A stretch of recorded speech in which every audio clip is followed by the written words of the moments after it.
আসসালামু আলাইকুম দেশবাসী।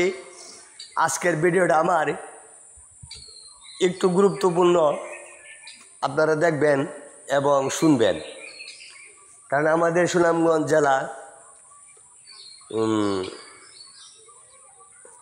হাওর এলাকা, কারণ আমাদের কৃষক, আমরা কৃষকের মতনই কাজ করতে হবে।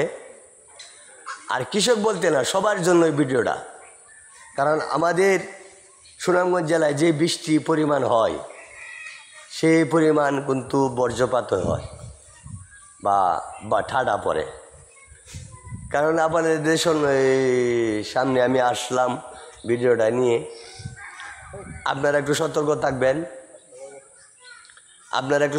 থাকবেন, বজ্রপাত থেকে এবং ঠাডা পড়ার নাগালের বাইরে থাকবেন।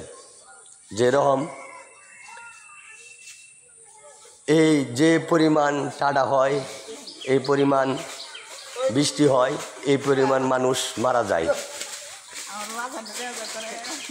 মারা যায়। কারণ আপনারা বলতে কি একটু সতর্ক থাকার দরকার, সবাই সতর্ক থাকার দরকার। এই বজ্রপাতের থেকে সতর্ক থাকার দরকার। কারণ আল্লাহ বলছে, তোমার নাই হুঁশ, আমার কি দোষ। আমরা একটু নিয়ন্ত্রণভাবে থাকবো। কারণ যে জায়গাতে যাইতাম আমরা 1 ঘন্টা, এখানে যাইবো আমরা 1.5 ঘন্টা। এই যে বৃষ্টি যেরকম হয়, ঠাডা এরকমই হয়। কতগুলা হিসাব আছে। আপনারা খুব সুন্দরভাবেই এই জিনিসটি ব্যবহার করবেন। রাস্তাঘাটে এই সময়টার মধ্যে রাস্তাঘাটে বাইরে হবেন না, ছাদে থাকবেন না।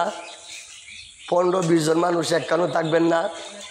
একখানো থাকলে পরিমাণ 20 গজ দূরে সরে যাবেন। কোনো গাছের তলে যাবেন না, কারেন্টের খুঁটির তলে যাবেন না, কোনো বারান্দায় বসে থাকবেন না, দরজার সামনে বসে থাকবেন না। সবাই যার যার সেফে থাকবেন। আসুন ঘরের মাধ্যমে, ঘরের আপনি টিভি, ফ্রিজ, ফ্যান এগুলা বন্ধ রাখবেন। যে কোনো মুহূর্তে খেতে হইতে পারে। আর আপনারা সবসময় সতর্ক থাকবেন। পায়ে চামড়া জুতা রাখবেন না, প্লাস্টিকের জুতা রাখবেন। এই ভিডিওটাই আমি আপনাদের উদ্দেশ্যে করলাম। আপনারা এই ভিডিওটা অবহেলা করবেন না, বুঝবেন, জানবেন, এমনভাবে চলাফেরা করবেন। ধন্যবাদ সবাইকে।